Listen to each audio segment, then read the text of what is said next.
I'm going to argue it felt unsafe to me to believe all of a sudden that I could drop the armor and believe in some kind of higher power, right? So, I just want to say that because my book and all the work I'm doing now, which we'll get to, is based on a more modern and trauma-informed approach to the 12 steps. This is the Don't Hide the Scars podcast, presented by Pain, Parents and Addicts in Need. Mr. Andersen, today we are welcoming Dr. Samantha Harte. She's an author, a motivational speaker. A matter of fact, she wrote the best-selling book, Breaking the Circuit, How to Rewire Your Mind for Hope, Resilience, and Joy in the Face of Trauma. Which, hey, that's not only the Flindt and I, Samantha, but everyone that we help here at Parents and Addicts in Need. I'm definitely in the right place. Yes, you are. This brain has tried to been rewired so many times, I just don't know anymore. So I'm sure that my brain has been rewired. Yeah. There is no reason other than that and a whole ton of grit and grace that I should be sitting here. Right. Couldn't agree more. Well, maybe tell us a little bit about your background. I mean, I know you do a lot around fitness and wellness, but your personal journey around addiction and substance use and abuse. Oof. Where do we begin? I can begin here. This is a great visual. I always wanted to be a star. Let's start with that. I wanted a record deal very badly. And my dad supported that dream. My mom did not. My mom really wanted me to get a degree. Now, there's no such thing as God. Get your degree. No one can take it from you. And the only person you can count on is yourself. So school was very seductive because it was so safe. Mm-hmm. And on the evening of my acceptance into a doctoral program, I overdosed on cocaine. Okay. That was not rock bottom. That was just, I'm losing control over cocaine. Right. And it also really highlights the level at which many, many addicts, not just me, function. Mm-hmm. And I remember going to a meeting. I called the only guy I knew who had a lot of time sober, confessed, took me to the 12-step room, sat in the back, and I just othered myself to death. I was like, absolutely not. This whole God thing is for the weak and insufferable. I've got all the boxes checked. I'm going to be a doctor for God's sakes. You people are fucking nuts. I just need somebody to, someone's got to teach me how to use cocaine like a lady. Right. And so I don't go back. I don't go back to a meeting for another year and a half. And then the reason I went back at a year and a half was because the guy I was dating, who was absolutely my higher power, and that wouldn't bottom out until many, many years past this moment. But he looked at me when he found this prescription pill bottle in our shared sock drawer that my father was driving in. He was the family enabler. And he just said, "You're still fucking doing this shit." And I was scared that he was going to leave me. So the first time I went to the 12-step rooms, I was scared that I was losing control of cocaine only. And the second time I went is because I was scared that this man I was with, who was the only semblance left that I was worth anything at all, was going to leave me too. And I so begrudgingly sat in those meetings. I smoked weed for the first 30 days, and then everyone kept saying, "Not from the neck up." And I remember leaning over to that same man, his name is Bobby, who took me to the meetings and said, "Does that mean I can't smoke weed either?" He's like, "Oh, kid. Oh, kid, let's just pick a day. We're going to call that your sober birthday," which was, several days in the future. So it became, begrudgingly, February 28th, 2009. And Bobby was the only man who I would listen to. They said the women should stick with the women. And right.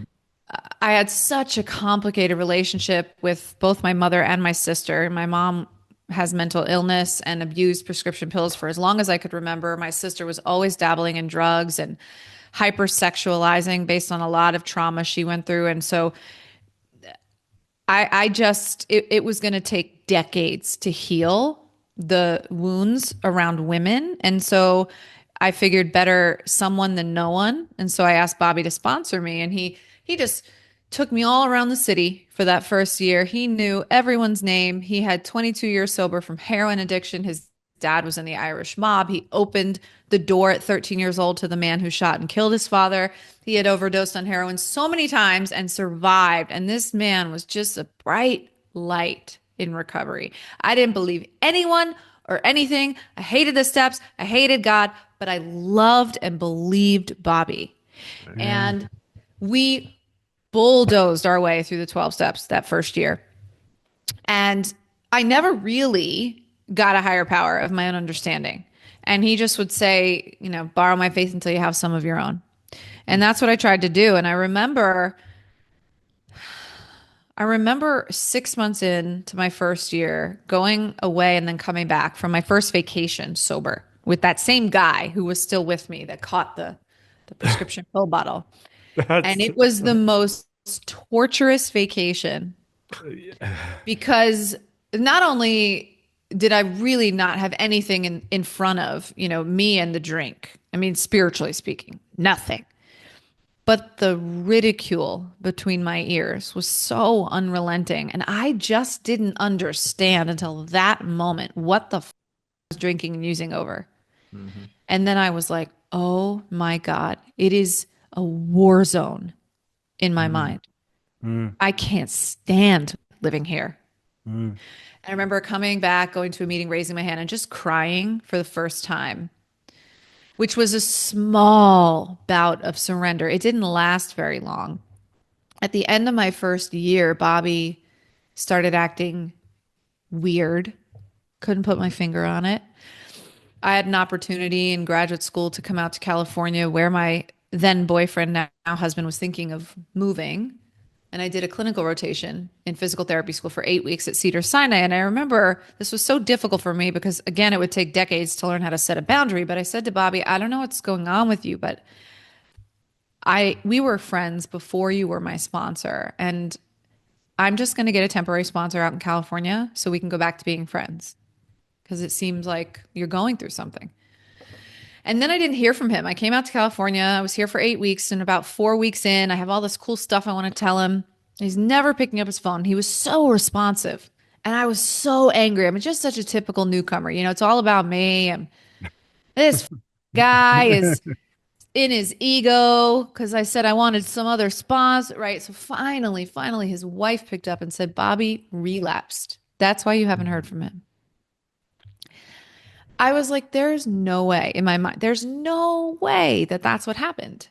I'm going to go home and I'm going to meet up with him and he's going to look me in the eye and he's going to tell me what actually happened because I knew he was unhappily married. So maybe she's making something up. And I remember meeting up with him at some deli in Midtown Manhattan. And it was as if somebody went behind his eyes and just blew the light out. Yeah. It was Yeah. like being in the presence of a ghost, much like being in the presence of my mother as a young girl who, when she swallowed these prescription pills, was a completely different version of herself that I used to challenge because it scared me so much. Why do you have to take those pills? To which she refuted and said, well, if you like the things that you have, I need these pills to sleep. Don't ask me that again. Right. So here I am going, are you okay? Did you relapse? I don't understand. This was the reason I was sober, the only reason. And he just couldn't look me in the eye. He could not give me a straight answer. He could not admit to a relapse. Everything was somebody else's fault, a surgery gone wrong, a staph infection where they prescribed him oxy, marriage. And I remember feeling very confused, meeting up with him one more time to try and help him. Now I was going to be a PT. He had a sling around his arm. And I thought, maybe I'll just help him clean up his apartment. And I was so spooked being around him that I thought, I can't do this again until I have more time sober and heals. And then he jumped out of his 8th-story window onto 52nd Street and died. Mm. In that moment, I understood that addiction was out for blood and it didn't care if you have 22 years or 22 days. If you are not spiritually fit, it's going to pounce and hunt you down and ravage you for dead. Yeah. And I will tell you that even that was not a bottom for me. And I would spend the next 4 years of sobriety running on programs. I now understand all this. I didn't at the time, that kept me safe as a girl, Sure. which looked like controlling, managing, and manipulating the whole world around me, the people, places, things, and situations in it. Yeah. Samantha, I want to dive in here real quick. I'm still stuck on the doing cocaine like a lady. That's hilarious. Oh, yeah. Right? Because it's like, well, I just don't do it off the back of toilets anymore or people's laps when it gets spilt. But I want to, yeah, I know that Flindt and I have really had situations, and even recently, of that danger of making someone else your God. I had this Flindt individual came in here and trying to help them, and they kept making this significant other, whatever it is, their God, and that danger of it, Flindt. And I know you've seen it too, because we have an amazing family support group that Flint's been running for a long time. But it not just seeing that with the addict themselves, but the family operation as well. Yes. Oh God, the families sometimes make their child their God, or the kid or the loved one that's using. That individual that's using actually becomes obviously the center of attention, because that's all that we want, as addicts. Like you said earlier, everything's about me. Everything's about me all the time. And it is. I wanted to start this program because many months ago I was dealing with some veterans. I just didn't like the way they were being treated. I didn't like the services that were being provided, for the lack of a better term. I think we need to do a better job with our veterans, and in essence, that's why I decided to start this. My biggest concern with veterans and substance use, especially with opioids, is that they're not getting the proper treatment. And it seems like for years they have not received the proper treatment for that. We decided to make sure that our veterans are going to be able to get the services they need in order to combat their addiction. That whole thing of making, look, I learned a long time ago, and again, a lot of this stuff, Samantha, is because I've got some years under my belt, not only in sobriety, but just in age, right? And the older we get, it really seems that those people that we want to put on that higher pedestal, sometimes, who gives a shit? Okay, I mean, I'm going to be 70. I'm in that who gives a shit right now anyway. Okay, I mean, I just don't care. But yeah. And again, you also said something about, you thought that this was your bottom. Look, I've said this for 100 years. Okay, there is no rock bottom. We always have 10 more feet to dig. To me, rock bottom is death. That's the bottom of the barrel right there. When they're closing the casket and burying my ass in the ground, okay, that's it. Now, I can either go out two ways. I can go out either by natural causes or an accident or a disease, whatever it is, but I don't have to go out in active addiction. That's how I look at it. So it's, again, people have talked about that for years. Oh, they've got to hit rock bottom. How many times did I hit rock bottom? Okay, 10, 15, 20? Where you're in that moment of, my God, I got this low. I can't get any lower in this. Oh, but wait. Yes, you can. Yes, you can. And I did it several times, got lower than, even down to the bottom of where I'm going, okay, right? Maybe that 8-story window didn't look too bad at the time. What stopped me from jumping out of that 8-story window is probably I didn't live even in a 2-story home. Okay, but other things came into play. An intentional overdose, maybe taking my life in another form. The good news is, a lot of times, at least with me, that just kind of went, it hung around for a little bit, and then my higher power just said, you ain't going down that road. I have so much to say about what you just said. Yeah. One part is the way that I now understand bottom is that it's spiritual in nature, first of all. And there can be many, like you said, there can be many, many, many.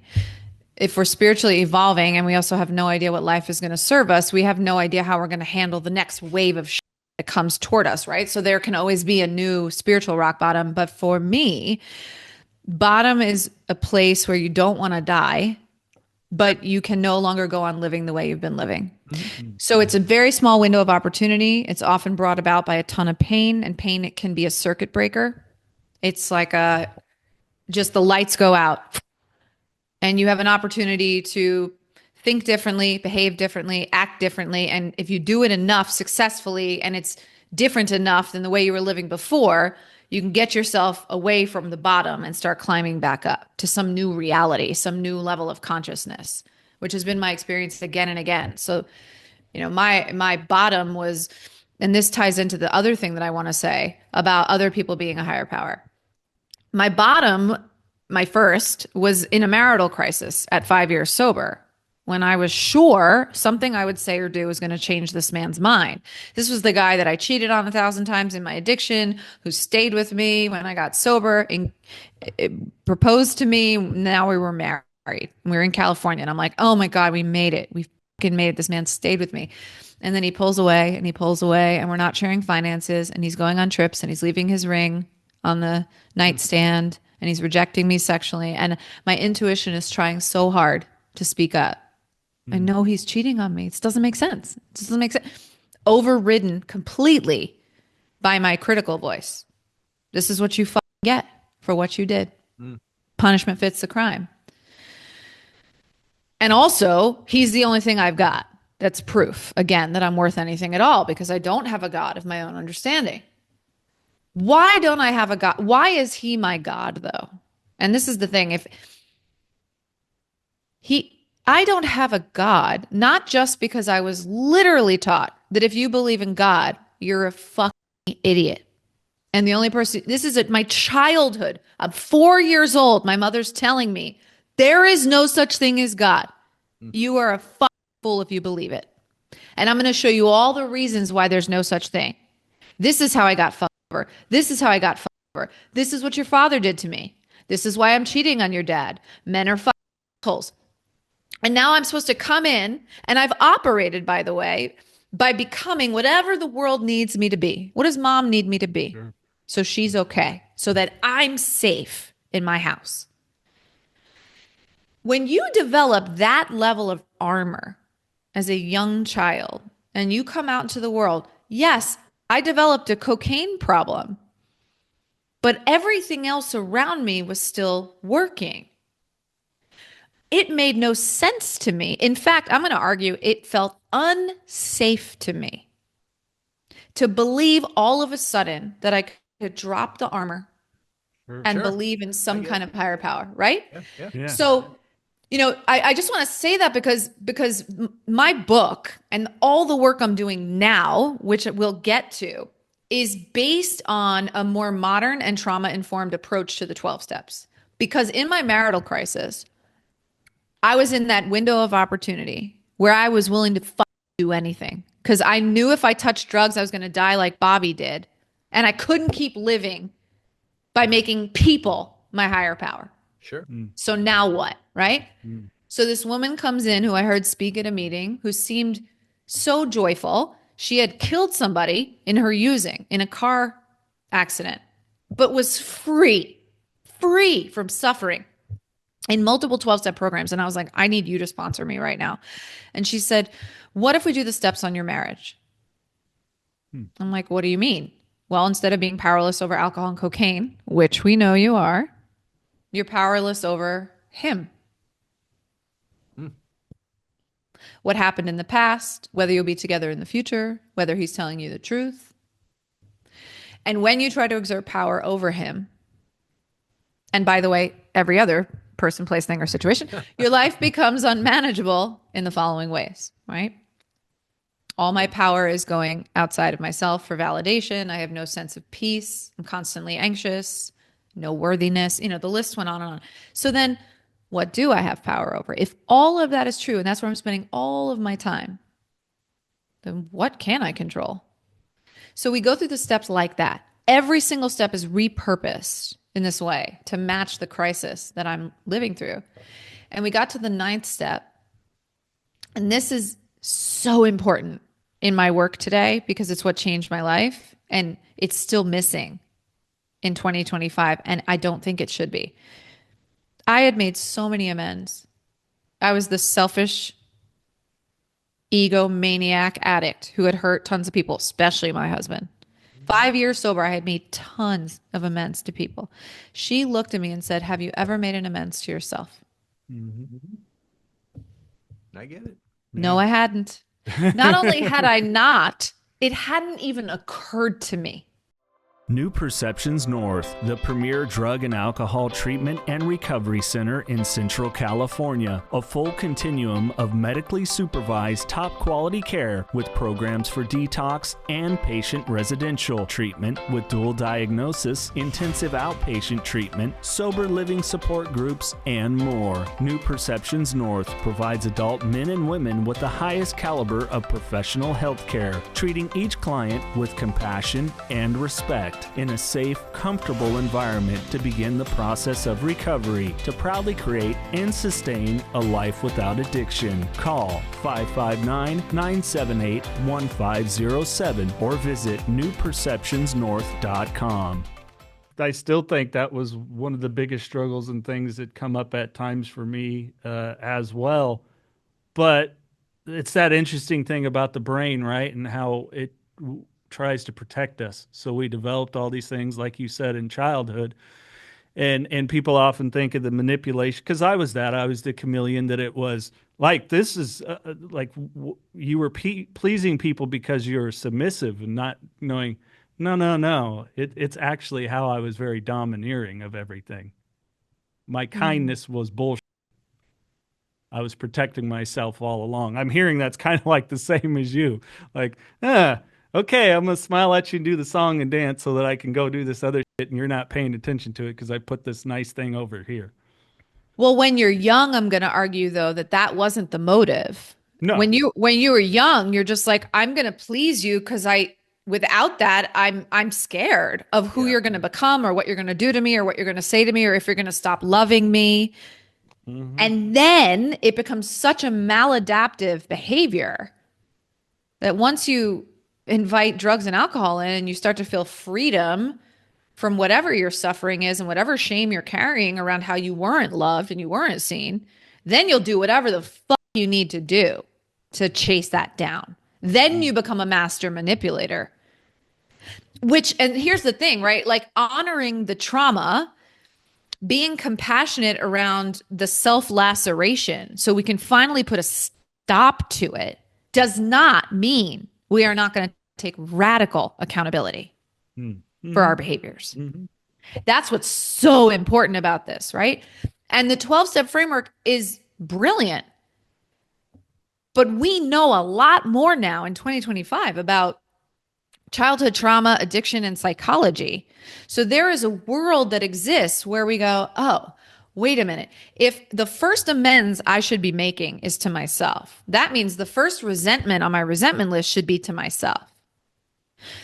Which then means by getting into a rigorous practice of noticing how often I'm beating myself up and going, shit, if I want to be a person who loves and forgives themselves and doesn't stay in shame and blame and make other people her higher power, then I can't speak to myself this way. So then what would someone who loves and forgives themselves say instead? Then you have to dream it up and you have to practice. That when I made this amends, the miracle is that I could hear my intuitive voice for the first time in decades. The one that my mom said to silence when I questioned why she took those pills. I hadn't heard the sound of her voice in 25 years. And she started to speak up and she sounded so different than my critical voice.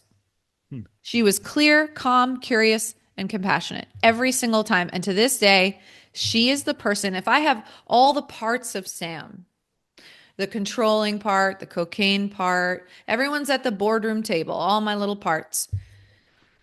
But my intuitive part is sitting in the seat of CEO. And I can say, hey, everyone. Hey, fear. Hey, controller. Hey, cocaine. Nice to see you guys again. I know you're showing up today, especially because you're about to launch this thing and you're terrified and you don't know how it's going to go. And historically, you've done a really good job protecting me, but then you kind of accidentally hurt me. And I know you don't mean to do that. I'm telling you right now, I've got this. I love you guys. You can stand down now. That's the work. It's not when we say you're a self-centered piece of shit, shut the fuck. What we're saying to those parts that were protecting us is shut the fuck up, go away. And that is dangerous, in my opinion. We don't want to make them go away. We don't want to shame them. We're an addict for a reason. We have shame. That's what we're drinking and using over. We don't need to keep the cycle of shame going. We need to honor why it's there and then take radical accountability for who we become. Both can exist. It is not black and white. We cannot keep treating addiction like, you poor thing, and now you're a horrible person because look at this, everyone's life you've just blown up, including your own, and look at all the wreckage, and then they finally get into recovery and we're like, you're a piece of shit. You need to stop talking. You need to change everything about yourself. You're a tornado, and we can have both. Both are actually the truth. We were suffering deeply. This was a solution to our problem, and then it became the problem. So let's honor this and then take full responsibility for this too. Because what would it be like to come from that place? I now call my intuition the whisper of God. Every good thing that has happened to me in recovery since 11 years ago in that marital crisis has come from the whisper of my intuition. What if I had never heard it? What if Bobby hadn't died? And I thought relapsing was a good idea because the shame in my marriage of believing that I was the cause of him cheating, which by the way, he was cheating. He was having a 5-year extramarital affair. Imagine I believed that in sobriety and never, ever forgave myself. I would have relapsed and died. How many people are relapsing and dying because they don't even know how to have compassionate self-inquiry? And it's as subtle as this and as important as this. I'm a mother now, right? I have 2 kids. Moms walk around with all the guilt in all the land all the time, okay? So let's say I have a rough day. I snap at my kids. The default would be, why the f did you just do that? And the shift is, why did I just do that? Mm-hmm. So different, because then I can go, oh my God, I've been running on my stomach's empty. I haven't fed myself. I haven't even worked out today. I got nothing. So now what do I need to do to not do that again? So I'm not blaming myself and punishing myself. I'm going, okay, I see why that happened. This is what I'm going to try to do moving forward so it doesn't happen again. I'm going to tell my children I love them and I'm very sorry for the way I spoke to them and that was mommy's stuff and not theirs. And then I'm going to go out in the world and do better the next day. That is the difference between shame and blame. Because if I blame and I say, why the fuck did I just do that? What am I going to want to do at the end of the day? Mm-hmm. Some kind of numbing behavior, I'm sure. Maybe not drink and use, but something. But something. Yeah. And then nothing heals. Nothing changes. My children don't get a better version of their mother. Right? My husband gets a bitchy wife. The repercussions of not healing our shame are severe. And, you know, in recovery, they say resentment is the number one offender. And I argue that unhealed shame is a f***ing killer. It has literally tried to kill me. It killed my sister 3 years ago. And I see it killing people all the time, and not necessarily in some dramatic, dire way where you're an addict and this time when you put that needle in your arm, you're not just overdosing, you're dying. But people's spirits walking around here on earth at 50% of their capacity because they think this is probably as good as it gets. This is probably as much as I deserve. Oh yeah. I want to go back to for just a brief second, the forgiving ourselves piece to this. I am a huge proponent of forgiving ourselves, us addicts, for what we have done, what we've done to ourselves, what we have done to other people, because we all have. Let's just call it what it is, right? In dealing with families the way I do, one of the biggest, I don't even know what the word is to use here. Obstacle? Yeah. Is that good one. Thanks. I'm a little slow. Lots of families they don't know how to discern between is my addict loved one bullshitting me? Are they not? How many times have I heard this? How many times have I heard this amend over and over and over again? I mean, I had a 25-year using extravaganza, right? I mean, I was apologizing constantly. So at the end of that, it's like nobody wanted to hear the words "I'm sorry" come out of my mouth. I didn't even want to hear it to myself. That gee, Flindt, you got to forgive yourself. No, I was so beat to shit at that point, physically, spiritually, emotionally, every Lee in the world. Okay, I was a train wreck, and. But I agree with you that we do have to forgive ourselves, but I think it needs to be done in a way so those families and loved ones can see that this is genuine, that it's just not another apology, because they're waiting for the next shoe to drop all the time. Yeah, and I hope I made some sense there with that one. Yes. I think these are two separate things. So when my sister had she's had many scary experiences, but the very scary thing before she actually died spooked her into getting sober for a short time. And much like I remember doing in the early days, she in those early days would call me relentlessly talking about herself, crying uncontrollably, and making empty amends. This is very typical because the addict, when they come to, even the day after an overdose, in the early days when they're not healed at all, the guilt and shame is right at the top. Everything they've been pushing down is because now not just the childhood stuff, which they probably don't even understand at all yet, right, but the actual evidence of the wreckage of what they did the night before and the week before is right there. And they just want to discharge it. It's very selfish. Sure, I get it. They want to get it out. I'm so sorry. I'm so sorry. That the amends to the people we have hurt needs to be done in the right time and with discernment. Yes. Yeah.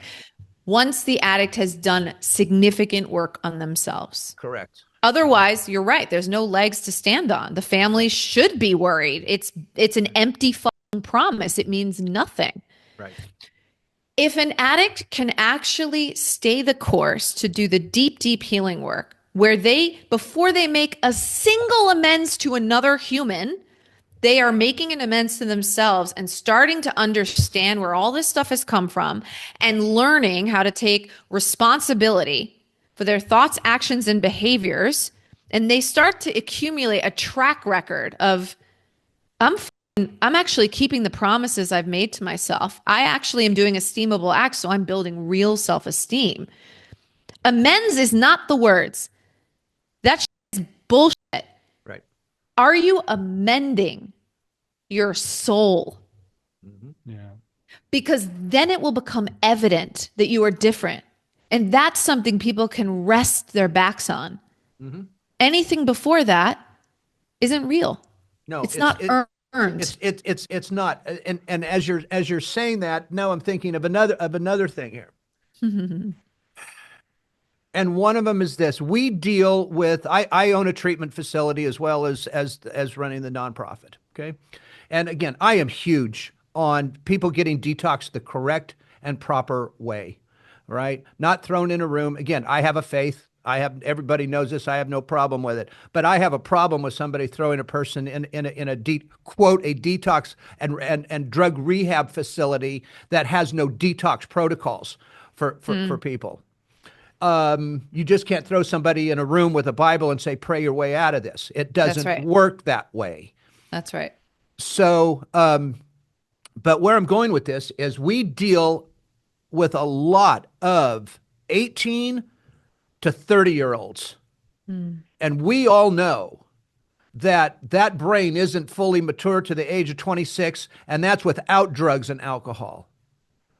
You know, when I got clean at 45, it still took 4 years for things to start becoming normal upstairs, just normal everyday life stuff, let alone dealing with the deep, dark crap that went on. So I think it's different when you're dealing with that 18 to 30-year-old because and that's why for so long I promote, and I do, and I'm sorry, and I'm not apologizing to a person over this. Okay. I promote long-term treatment. That doesn't necessarily mean in a treatment facility residential for 9 months to a year. Okay. It can in some cases. But I also believe, though, you have the detox phase, you've got the residential phase, and sometimes that residential phase needs to be longer than a 28-day program. But the outpatient piece of this, the help that goes along with it, needs to be that full year. If anybody truly has a shot at this, again, that is my belief, and I'm not changing it for anybody because I've seen what that does. I've seen when people are fortunate enough to have the means to be able to leave somebody in a program that long. Because for the most part, 95% of the people out there do not have the means to leave somebody in a treatment facility for a year or longer.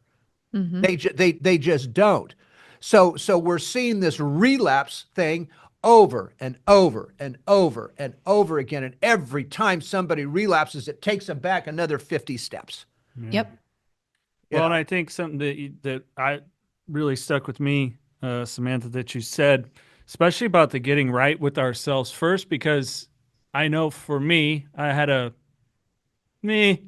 stint of being clean and sober. It was kind of like up and down. It was more of a dry drunk kind of phase until the last slip up where it's like, oh, shit, I'm really digging into this. And why I'm glad how you were bringing up the getting right with oneself first, because I was trying to make amends to people, but I was still looking for an external solution of it. Good, if so-and-so forgives me or whatever else it is, I was still trying to predict the outcome. But once I got right with myself and I had situations of, I'm going to make an amend, but part of that amend is you're not going to be in my life anymore, but it's the right thing to do. Or also accepting the outcome could be, boy, I got to I remember one person in particular, like, I got to do this. I got to try to get right with them. And they're like, dude, what the hell are you talking about? Like, we're totally good. It was like, oh, it was all my perception. They're like, we're good. And here I was like, this person is never going to be my friend anymore. But I also had to be spiritually fit to be able to go into those conversations and be good with myself and accept the outcome no matter what it was, and that it was going to be a favor to me either way, no matter what. And I think that's the danger in me looking back. And a lot of those first phases of 12 steps for me was that, okay, good. If everybody else will forgive me, then I can forgive me. Yep. Yeah. And I agree so much with how long of a process this really is. And even if I think my push. Well, first of all, I lost my sister to a drug overdose and everything just came to full stop. I was like, I had a private practice as a physical therapist in Santa Monica, which was amazing. And it was whole body, whole person. But my spiritual life and my sobriety was sort of split and parallel, but separate from my clinical work.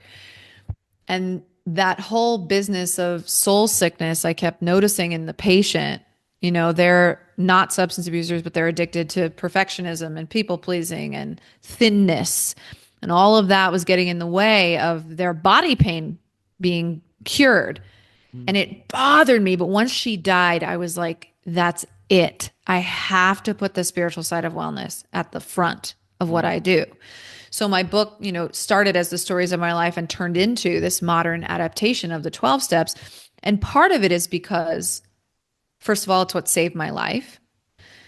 And second of all, lots of people can't afford treatment at all, let alone long-term treatment. And for sure, if you think of, even if you come into treatment at 20 something years old, you still have 2 decades of maladaptive behavior behind you that is wired in, not permanently, which is the saving grace, but it's been reinforced rather strongly, not just by behaviors and thought patterns, but by chemical dependency. Mm-hmm. And now we're going to put you in somewhere for 28 days and hope that it stands a chance against 2 decades, 3 decades, 4 decades of programming. That's not how change works. That's not the science of change. So yes, I completely agree. We're not trying to give people a crutch by making them stay longer. We're trying to facilitate real fucking change on a brain level. But for the people who cannot afford it, my book is my attempt at going, here. This book costs $27. If you fucking do the work, if you get a trusted advisor, a sponsor, a life coach, whatever you want to do, and you do this work, I promise you will walk around life like a construction worker with his belt, with an invisible spiritual tool belt at any time that you can pull out and use any one of the 12 steps to help you get through it.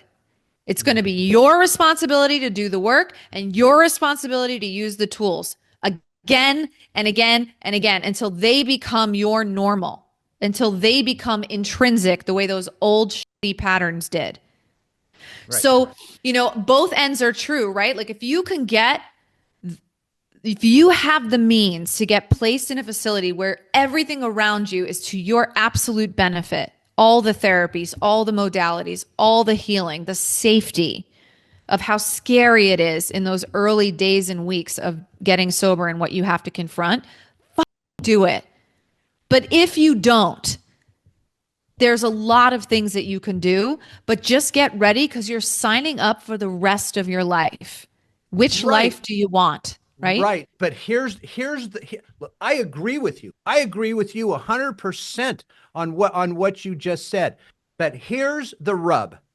When it comes to drugs like opiates, when it comes to fentanyl, when it comes to any opioid out there, because that was my drug of choice. All right. When he said I was the king at the San Joaquin, yeah. All right. That's exactly what I was. This I know inside and out, frontwards and backwards and sideways. And now you throw a benzo into that mix, Valium, Xanax, Klonopin, whatever the case may be. If you don't get a medical detox for those 2 drugs alone, and again, this has nothing to do with you. I don't care how many books you read. Yep. Because the withdrawal symptoms, by the way, you can die from a benzo withdrawal. You can have a seizure with a benzo withdrawal. You can have a seizure with an opioid withdrawal because I did, but you really can't die from an opioid withdrawal. You think you are, you want to, you pray for it sometimes. And very few people, I've been doing this forever. Very few people I know have kicked opioids on their own. And in particular, fentanyl, not one, not without some sort of detox. Yep. So again, I agree with you. And my big thing, all right, is look, you seem like an extremely brilliant lady sitting here, okay, and knows what you're talking about. And I love everything that you're saying and everything you're talking about. But why can't we get this message to the powers that be? Why can't we get this message to the lawmakers, to the insurance companies? Because Jason knows right now I could go off on 30 minutes just on insurance companies and how they're every day of the week. Every day of the week. They're not helping in one, not one, I mean, maybe this much. But it's a battle every single day. See, in my opinion, we're losing the war on recovery because we pretend that we have the right resources out there when in reality we don't. When I hear politicians talking about insurances, and you know what, we're going to get every American, every citizen, an insurance policy. Hey, asswipe, it's not about everybody getting an insurance policy. It's about everybody getting the right insurance policy and changing those insurance policies so they actually are doing some good. And I'm sorry I got on a little tangent there because I, like I said, I love what you're saying. I would love to be able to take you to Sacramento and put you in front of half of these clowns that are sitting up there. Because I'm sorry, go ahead. Because they need to understand this. They do. No. And to your point, right? I mean, I happen to, I don't know, be lucky enough not to need a detox for the level of shit that I was putting in my body. Right. And so my calling once my sister died and my gift to the world was to do this with the steps to repurpose my pain in this way, to cast the widest net on who I can help, which doesn't cross over into the world of opiates like you're talking about, where a true guided and facilitated detox is critical, or people literally won't survive long enough to even do step one in my book, for example, right? Right. So, you know, it's interesting what happens to us and where it places us in our lives and what our purpose and destinies become, because you sound so passionate about that, as you should be. You know, on the hand of, if we jump over that bridge and we say, okay, I'm talking to all the people who are now physically detoxed and they've made it past that critical period. They're alive, even if they're spiritually dead. Here's my life raft that I'm offering you. It's these 12 steps. But you are saying, wait a minute, all you people, because I'm saying once you're over here, why is the relapse rate still so fucking high? Oh, well, I have a way to make it less high. This is my idea of how to do that. But if you haven't crossed that precipice yet, and you're still physically withdrawing, and that might literally fucking kill you, and you know firsthand, then your job, which is what you're doing, is to figure out how to make that part of treatment more accessible so less people die. Yes. So all of us are soldiers in this war, playing different parts. You're absolutely correct. So, and I don't pretend to know anything about that part or what to do about it, but I fucking believe you. Right. That it's a huge part of the problem. And I believe you in what you've done with your book, and I absolutely love this piece to it. I really do. I mean, I would love to be able to take people that have had that time in our treatment center and go, hey, I got this friend named Samantha, okay, and you need to do this, okay. I mean, and I got no problem doing it, okay, or telling somebody that. I mean, this is what Jason and I both have been working on as long as he's been here, and me longer than that, is to try to build this. I call it a coalition, call it whatever you want. I don't know. All right. But that group of individuals that actually know what the hell we're doing. Okay. And can make a difference. I don't want to say if we're allowed to, because I'm going to keep going whether I'm allowed to or not, but there has to be something out there because, you know, it's interesting, Samantha, in 2024, like I said, I've been at this a long, long time. And in 2024, I was telling Jason this, I have never seen such a dramatic drop in talking about the fentanyl crisis and talking about the opioid crisis. It seems like all the advocates have now disappeared and gone, probably because they're not getting any more funding, right? This ridiculous funding for things. But 2024, even us who are kind of the people in our area, right? The news stations come to us, blah, blah, blah. They didn't come that much to us in 2024.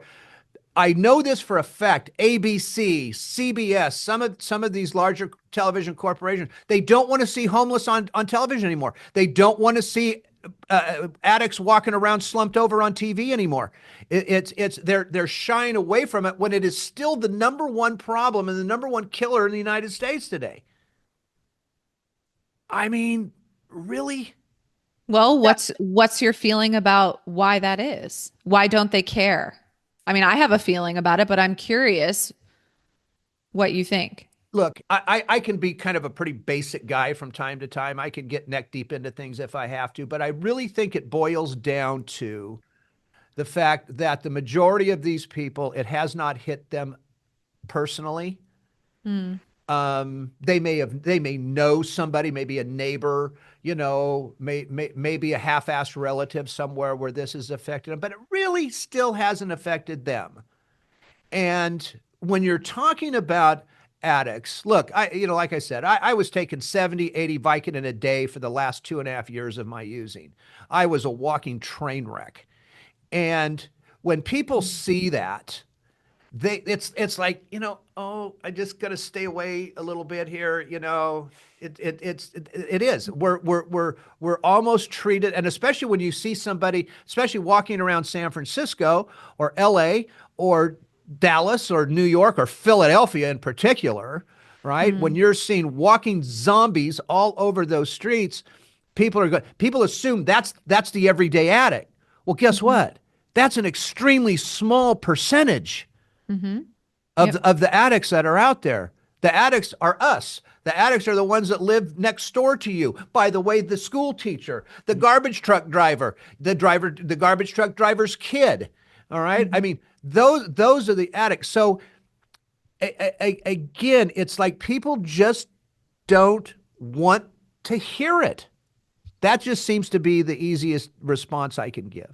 Yeah, I have a couple things to say. I mean, part of me, there's that part, which I'm going to get to, and there's also financial, right? Which is like, is this going to give us the ratings that we need? Of course. Stay on the air. Follow the money guy. You're absolutely right. And so that is the most frightening thing because, I've been living in LA. I'm a New Yorker, but since 2010, what's happened to LA is a f***ing disaster. Right. Nobody cares, right? It's not safe. It's filled with homelessness and crime. Who's in charge? Why doesn't anybody care? Right. Who's getting money in their pocket to keep things as is? Yep. It's everything in this culture comes down to the dollar. And it's very frightening. And I think the more we wake up, and when you are a sober addict doing this kind of work, you have been woken up, which is a blessing and a curse, to a level of consciousness that you cannot unsee once you see it. And that is part of the pain of living this way, is that we're looking around going, holy shit. Even if these people do see the problem, they are blinded by the money. Yeah. And so what are we going to do about that part? And the other part that you're talking about, the emotional part, the personal part, one of the things I talk about a lot is when my sister died, and this is just grief and hardship in general. We fucking suck as a culture at holding space for other people's pain. People would say to me all the time, I can't imagine. Oh, it sounds horrible. I can't imagine. And I remember listening to so many podcasts, and finally all these little pieces of advice start to string together. And there was this one podcast that said, imagination is the bridge to empathy. And I thought, wow, what am I going to do with that? And the fact that everyone keeps saying this to me, which makes me feel so fucking alone in my pain, I'm going to tell them. I'm going to look at them and say, can you try to imagine just for a second? Not because I want you to have a shitty day, not because I want you to feel awful, but if you can just give me just a moment of your imagination, you drop the armor around your heart and you picture what it would be like to live through something like that if you haven't lived through it yourself. And then from that place, you're going to say something to me that's very, very different than I can't imagine. A whole world of possibility is going to open up about your level of understanding, compassion, curiosity, maybe even idea generation. So the other part of that, in my opinion, is that we're living in a time where, oh gosh, you can't even talk about anything without everybody screaming and shouting, let alone imagining a new possibility, right? Part of this is, can we get back to a place where we have intellectual intercourse about really hard things that make us uncomfortable so we can generate new possibilities culturally? Yeah. Yeah. It would be nice, as opposed to just a lot of reiterations of headlines. You know, and one thing that I did when I started to put this stuff together, I had a friend early on in the wake of my sister's death write to me. She wasn't even a close friend, but a very spiritual woman. And she said, "How is your heart today?" Oh God. And I thought, that's the fucking question. Yeah, it is. And so now I tell people that all the time. This is my contribution again, right? Where I feel like I can create a ripple effect in the world that we're currently in. Anytime somebody's afraid to go somewhere, I'll just offer up, hey, just in case this helps with another friend who's struggling with anything, a divorce, a child who's an addict, a job they hate. How's your heart today? Right. Right. That's powerful, by the way. It's powerful. It is. Yeah, it is. And I just want to say this real quick. I also believe, at least in the advocacy part of this, or piece to this, is, again, I'm going to go back to you again, because to me this is new, it's exciting. Okay, it's all of those things. And we are just in this piece of what we're doing, we're trying to be different, but everybody else, for example, that goes to Sacramento, they're saying the same things to the same people over and over and over and over again. You just can't keep marching mothers in there that have lost a child to an overdose to go, hi, my name is, this is a picture of my son, this is so-and-so. He died of a fentanyl overdose on August 27th, 2023. What are you going to do about it? And then bring the next mom in and the next dad in, and it's like people protesting. I don't care if somebody, but you have to do it the right way. You have to change the message. You have to figure out what we're going to tell these people that's going to make sense to them. Yep. And we're not doing that. Yep. We're not doing that. What you are saying today makes total sense to me. And again, I'm so every day it's like nothing's making sense to me anymore. This makes sense. That means a lot. Anyway, I mean that's just I'm thrilled about it. So anyway, that's my. Yeah, I think messaging is. I think you're right. I think, after writing my book, I've been going on so many podcasts and speaking more on stages, and I'm so impassioned about this, but. Really, what I try to do is I try to speak straight to somebody's soul. Yeah. I try to skip all the, because that's like, you want to incite emotion and change. Right. You've got to punch through the noise. Whatever the way, the status quo of any of this, anything with addiction and homelessness, and none of it's working. Right. None of it's working because we're playing small. We're playing into the politics. We're trying to present it in a certain way. No, this has to be guttural. I have been asked to tone down my message. Of course you have. And I'm not going to. You better not. Absolutely. You need a lead-in speaker for you. I'm your guy. Okay. Uh, Samantha, tell us more about, in addition to the book, what else you have going on. I know you have a YouTube channel, a podcast. You've got a multitude of awesome stuff. I got all kinds of things. So I think there's a couple things. I mean, first, the way I coach people now, right, is really exciting to me. And I'm actually a couple weeks out from launching a group coaching model. And it's very niche down. So it's meant for female entrepreneurs, particularly if they're moms. And they don't necessarily have to be substance abusers, but they're struggling with guilt. They want to have this big, beautiful life where they're thriving in their businesses, their bodies, with their babies, and in their spiritual beings. But they're held back by the world saying, you can't really, if you travel and you have this big job, like, what about your kids? What about, right? They're always being punished somehow, whether it's internal or external or both. And so I am launching this 90-day coaching program, which I'm so excited about because I'll tell you guys, having a clinic that was successful and shutting it down, writing this book and poking my head back out last year going, now what? I'm starting over. Right.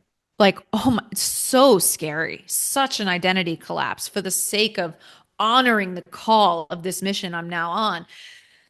This community and coaching program is a place where all of these amazing assets that I've worked so hard to build, not just with the physical body, but there's so much in there, right? I'm a doctor. Like, I have all these workouts that are not just fun and functional, but they're meant to help people prevent injury. I'm 42, but I'm thinking about how I want to move and live when I'm 92. And all those tools are in there, but now there's also this spiritual blueprint with courses and modules and workbooks.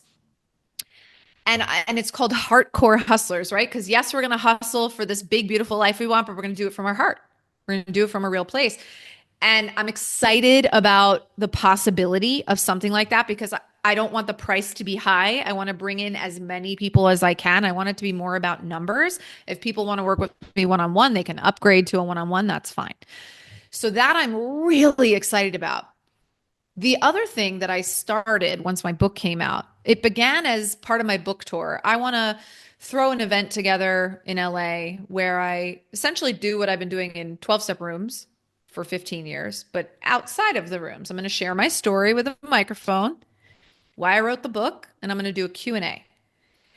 And it was such an unbelievable feeling to speak. And it was so natural to me. And I thought, this is it, man. This is it for me. And what do I want this to become? Because I don't just want to speak about my own story. And what that's turned into is a monthly event in LA called Heart Conscious Creators. So it's for anybody who's consciously creating their destiny.